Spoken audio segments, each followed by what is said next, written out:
Good morning, everyone, and welcome to MacDonald and Associates monthly webinar. This month, I have chosen the topic that I think is on everyone's minds, given the recent decision by the Ontario Consulting Services as an independent contractor. He had done so for a period of 6 months, beginning November 3rd, 2015 through to May 31st, 2016. The fixed term contract had consisted of a project with an organization whose agreement with the employer included a term that the latter would not send any independent contractors with criminal record and had agreed to a background security check. So the important part of this is that they knew about his criminal record. He had also advised of the declaration. There was a form that they required him to sign in the project as the security check results were returned to the other organization. The organization was quite upset about the fact that Mr. Mohamed had a criminal record and requested that he be replaced. So what the employer did is they relied on the employment contract that had been signed, and they relied on the phrase and termination clause contained within it that said that the employer could determine in its best interest to replace the consultant for any reason. And that became their reason for terminating Mr. Mohamed using that clause, which inspired a lawsuit on the part of Mr. Mohamed claiming for the balance of the fixed term contract. And both parties had moved for what is called summary judgment, whereby they hope for a very quick decision from the court, although unfortunately there is quite a backlog these days in getting dates for the summary judgment motion, but usually it's an expeditious way in which to have an issue resolved without the need for trial. However, in most cases, it becomes a mini trial. In any event, this motion yielded that, in fact, Mr. Mohamed should be owed the balance of the contract, and it was therefore appealed by the employer, because the employer thought, like all employers who had a fixed term contract and who had an actual ability to terminate without providing any reason at all, and in this case, in respect of its best interest to replace the consultant, the employer thought that it was well within its rights to be able to terminate Mr. Mohamed. Well, the Ontario Court of Appeal thought otherwise, and in fact, they essentially were not in a position to be able to terminate the employment of the employee without a valid reason. And specifically, it appears from this decision that there is a good faith requirement to terminate in the guise of a fixed term contract. Essentially, the court relied on the Supreme Court of Canada's decision of Bazin and Ernew, where the court found that there was a faith duty and honesty in order to exercise that clause. Now, the interesting part about all of this is that this comes from a very long line of decisions whereby the courts have looked at the issue of good faith and fair dealings. And that, of course, started in 1990. The then Supreme Court of Canada Justice Iacobucci, handed down its decision in Wallace and United Grain Growers, where it held that if the employer acted in a manner in which it breached its duty of good faith and fair dealings during the termination of an employee, it would be compensable through an extension of the notice period. Now, in 2008, when the Supreme Court of Canada added the principle of reasonable foreseeability, in that if it was reasonably foreseeable that the bad faith manner in which the employer had acted during the dismissal would cause mental distress, the employee would receive compensation by way of moral damages. And it's important to note that the court was particular about the fact that this was obviously separate and apart from the normal distress associated with terminations.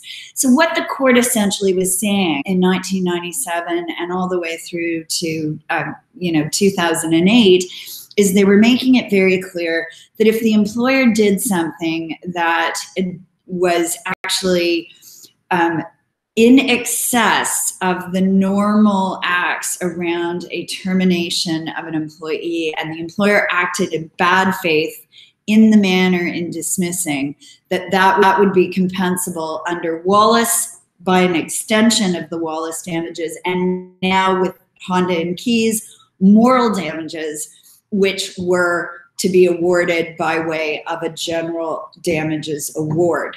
Right now, our top award for moral damages is, in fact, the division which I argued, and that is $250,000 for moral damages, $200,000 of which was for the pre-termination behavior, $50,000 of which is for the post-termination behavior of Walmart.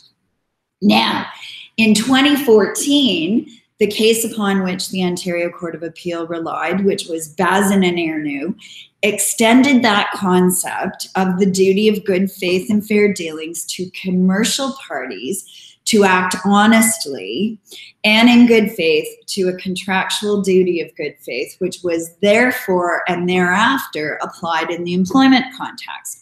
And that was in the decision of Stiles, where in fact the court of, I believe it was the Alberta Court of Appeal, said that with Stiles in particular, that decision is in the employment context, and therefore we are now applying the good faith and honest duty that was established by the Supreme Court in the contractual duty of good faith within the employment context. In my view, the Ontario Court of Appeals case of Mohamed and information system falls in that same line. However, instead of focusing on the bad faith actions of the employer, which is exactly what the other cases were focusing on, in the guise of a fixed term contract, the Ontario Court of Appeals said that actually the employer must terminate in good faith, which is a very laudable concept. However, in my view, it may vastly diminish an employer's unfettered right to be able to terminate without cause and without providing a reason, which, as we all know, the employer has already been able to do and has been doing for years and years and years. In fact, employment lawyers will obviously give advice that if there is no just cause for the termination of an employee's employment, then the termination becomes a without cause termination. Although this has been came in for our webinar, is that in fact the decision recognized that an employer's right to terminate a fixed term contract must be exercised in good faith, which is what Mohamed did. Historically, employers have had the right to terminate indefinite employees upon the payment of notice. How will this decision impact an employer's right to terminate an employee without just cause?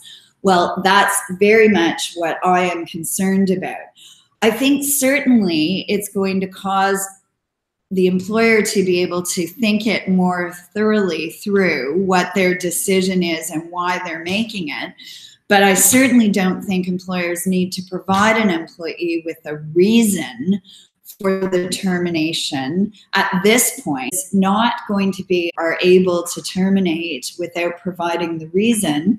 And if challenged, then you will have to provide the reason. But as long as it's in good faith, it shouldn't really matter. The issue with Mohamed is, in my view, very, very clear. The employer knew that Mohamed had a criminal offense and terminated for that same reason. Well, ladies and gentlemen, that's the very same reason that you cannot terminate for after acquired cause if you knew about it on the date of dismissal. It's because the courts will say to you, but you knew about that on the date of dismissal, you didn't raise it, and therefore it was question that came in is whether or not there's language that should be employed in future fixed term contracts to protect against an award of damages based on the balance of the fixed term contract with no duty to mitigate. Well, this case which needs to be changed because it particularly spoke to the issue, and I'm just going to get the actual clause.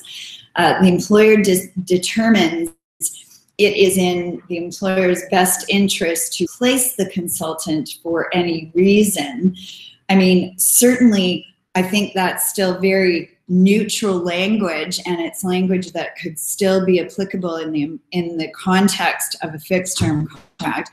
It's just that the employer can't have a bad faith reason for doing it. So, I mean, mirroring the circumstances of Mohamed, you can't know about something and then terminate the employee for the same thing. Same idea with condemnation. As an employer, condone an act, you suddenly turn around and terminate that employee for the very same reason. The courts just say, well, look, obviously the employee knew that you put up with it for as long as you did. You can't turn around and change that.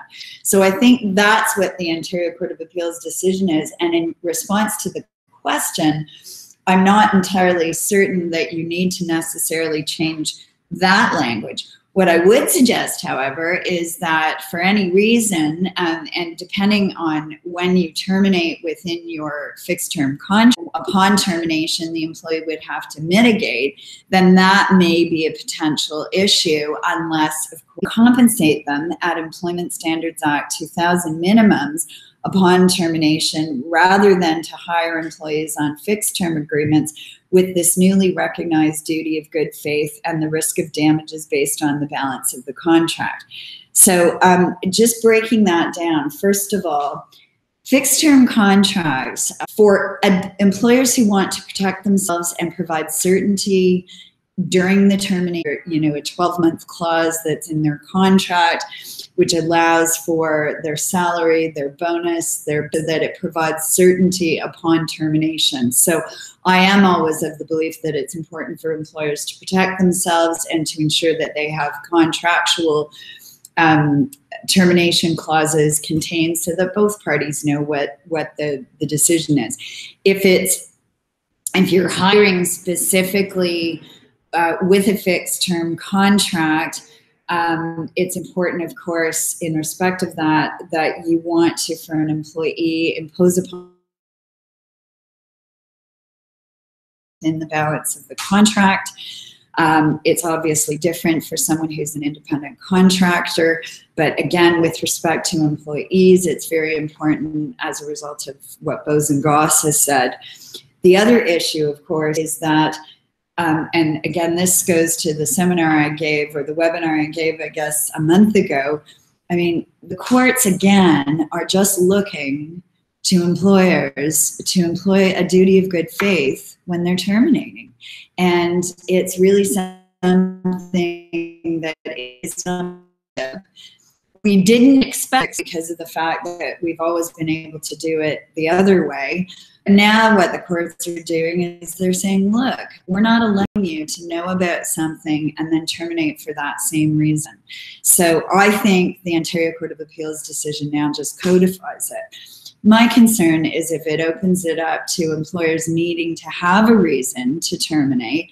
And I think, employers have always been able to terminate even for performance reasons, but not tell the employee at dismissal. They only need to say, I'm sorry, but your employment is being terminated effective immediately. If you get into the reasons as to why the employee is let go, I think you really create a problem both for the employee, who becomes quite upset and angry and doesn't want to hear that they've gone for performance reasons, and then they start to really, fight it in the termination or whatever reason. This is the first time we're seeing it in a fixed term contract, and through the Ontario Court of Appeal, we'll see what other implications it has. But I think as long as employers know that, once again, as long as you're terminating in good faith, as long as you're acting in good faith with an employee, really, you shouldn't fear any types of extraordinary damages or damages that go in excess of what you could expect, particularly if you contract with an employee. Thank you very much, everyone. We'll look forward to seeing you all next month, and wishing you a great